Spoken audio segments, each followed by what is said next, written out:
Good morning. My name is Sam Frusterio. I'm former commander of the Sheriff's Office Special Projects Unit. I made this video because I was compelled to make it. I just can't sit back anymore.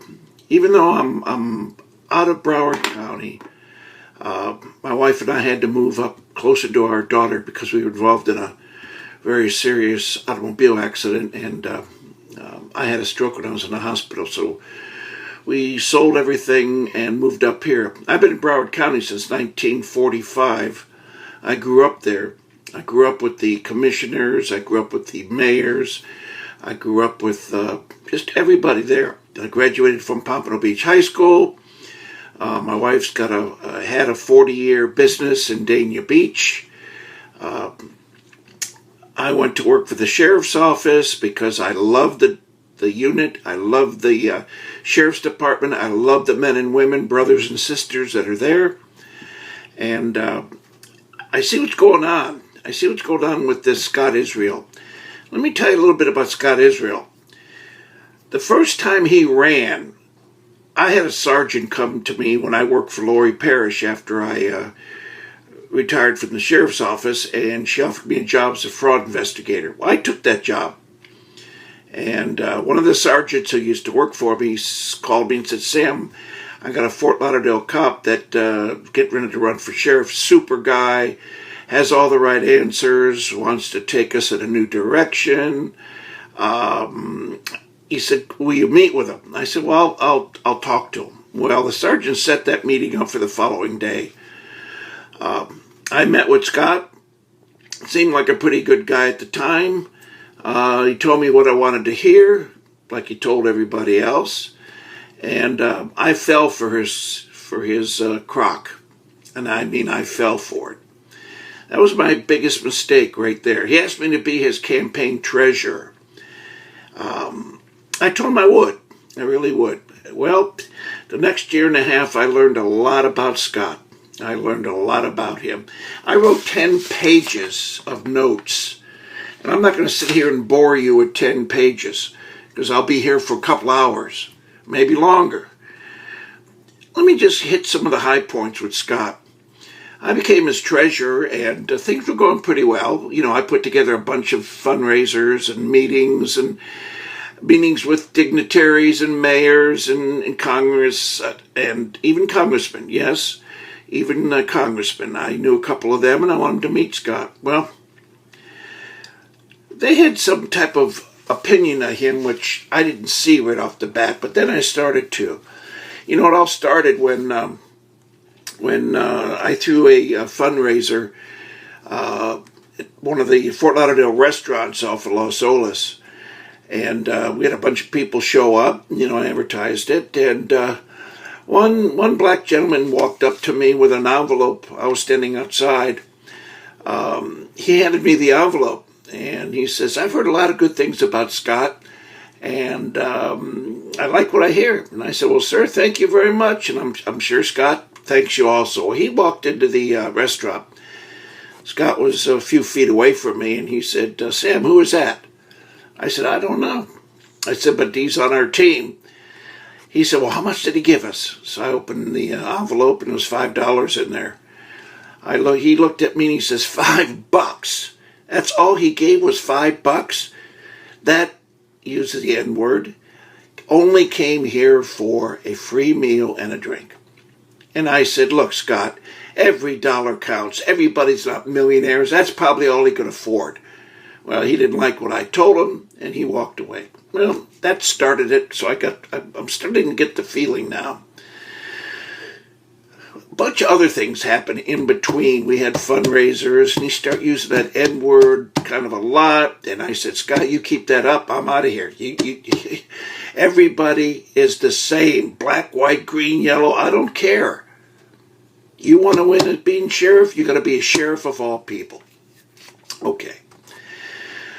We had a bunch of stuff in between, but I'm going to hit another highlight. I threw a meeting at Geronimo's, a fundraiser.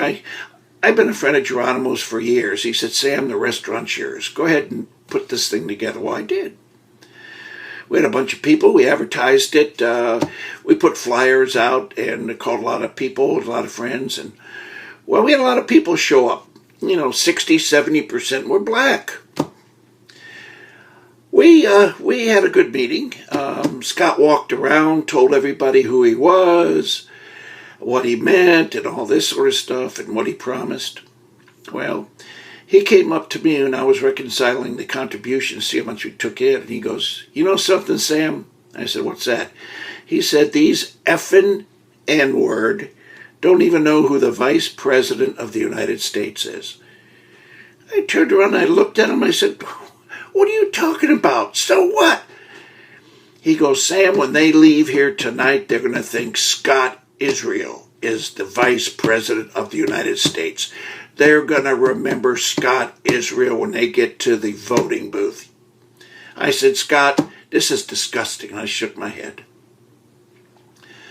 A lot of other things happened. I threatened to quit, and he begged me to stay. He won't do this. He won't say N-word anymore. Well, that didn't happen. And, towards the end of the campaign, it was evident that Al Lamberti was going to win it. He had the black vote. He had the Democrats cross over. He had the Republican vote. And thank God that Scott was defeated and Al won that first term against Scott. Well, he took it bad, and he was out of control, basically, and he was effing N-words again and effing the Republicans, and he says, "I'm changing next year. I'm going to run against, I'll beat him." Okay.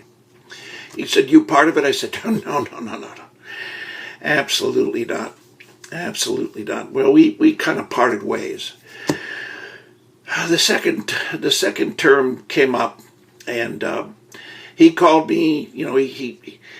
He emailed me a lot of times, trying to keep in touch. I wouldn't email him back. He called me and said, "I want you back on my team." I said, "Sorry.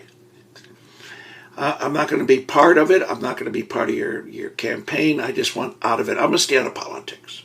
Good way of saying it. Get out of here.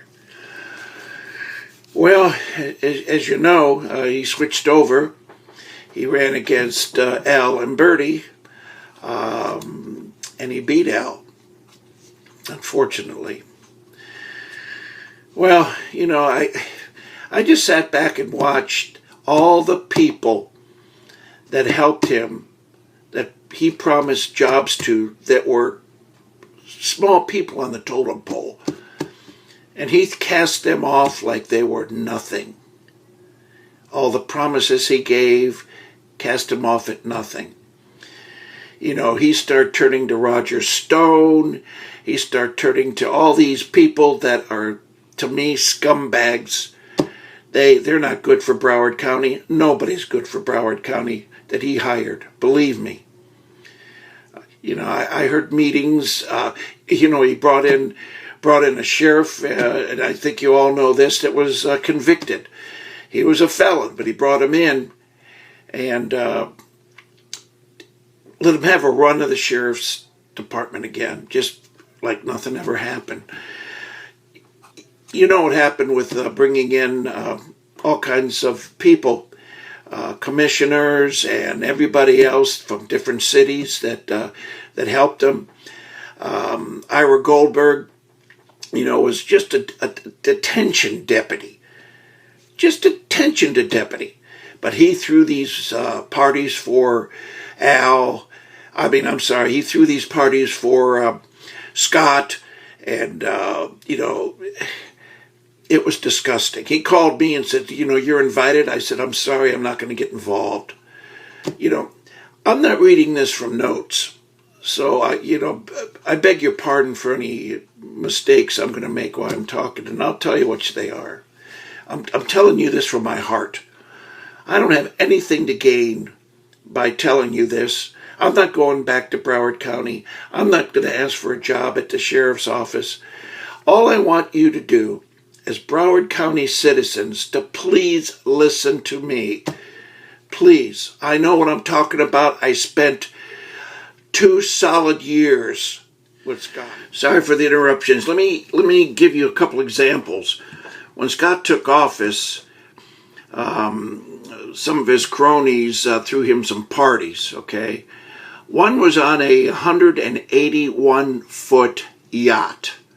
It used to be called the Gallant Lady. When he took a cruise on it, it was called New Vida. You probably seen me on the news about it with Norm. I filed an ethics committee complaint against this man. Let me tell you how this happened. He took his entire family on this boat with a friend of his. Big contributor, a lot of power, a lot of money. This boat charters for 1 week, listen to what I'm going to say to you, for 1 week, between $462,000 and $500,000 a week, excluding fuel and food. It's got a crew of 11. You snap your fingers, you got a steward right there. You eat the finest food from caviar to lobster to steak and everything in between. Well, 1 week now. Think about this. Well, we filed the ethics complaint, and he wrote out a check right away. Right away, he wrote out a check. And he paid for the cruise. And if you've been watching TV way back then when he first took office, you'll know he wrote out a check for $1,500. $1,500. That wouldn't pay for the lobster for one night on that boat. You know what he said? He did the honorable thing and paid it. He says, I was supposed to just have a comparable 1 week like a cruise, like on Carnival or whatever. $1,500. Anybody in their right mind, can you imagine a deputy? I mean, a deputy taking his family on board that and giving $1,500 and it was found out? This guy gets away with murder. You know, I can go on and on and on, but I just want to tell you from the bottom of my heart, my wife and I are Christians. We don't need to lie about anything. We really don't. This automobile accident took its toll. I was in the hospital in ICU. I had a stroke. I was in there for 10 days. Paralyzed from my right side. Doctor said, Sam, I'm sorry. This is the best you're going to get. I could hardly move my right side. I slurred my speech. I was on a walker just to get around. And my wife and I prayed, and we prayed, and we prayed, and we prayed. Well, as you all know, God works in mysterious ways, and if you believe in Him, He'll deliver. He always has, He always will. I went from a walker to crutches to a cane, and I'm just about ready now to throw the cane in the garbage because God has answered our prayers. And the only reason I'm bringing this up is I just want everybody out there to please pray for our men and women in uniform, number one. Pray for the sheriff's office. Pray for the nation. And let the hand of God guide you when you go to the voting booth and you vote for Broward County Sheriff. I'm just asking you. I'm telling you the truth. I just want you to listen. I mean, you could say, well, he's doing this for whatever reason. I don't have nothing to gain by this, believe me. So all I can say is to everybody out there, I love Broward County. I've been there all of my life. I miss Broward County. I miss my friends. Again, This wasn't rehearsed, and it's probably not the best video, but this video came from my heart. Thank you very much. And God bless the Sheriff's Office. God bless Broward County. God bless our nation, and God bless the men and women in uniform. Thank you.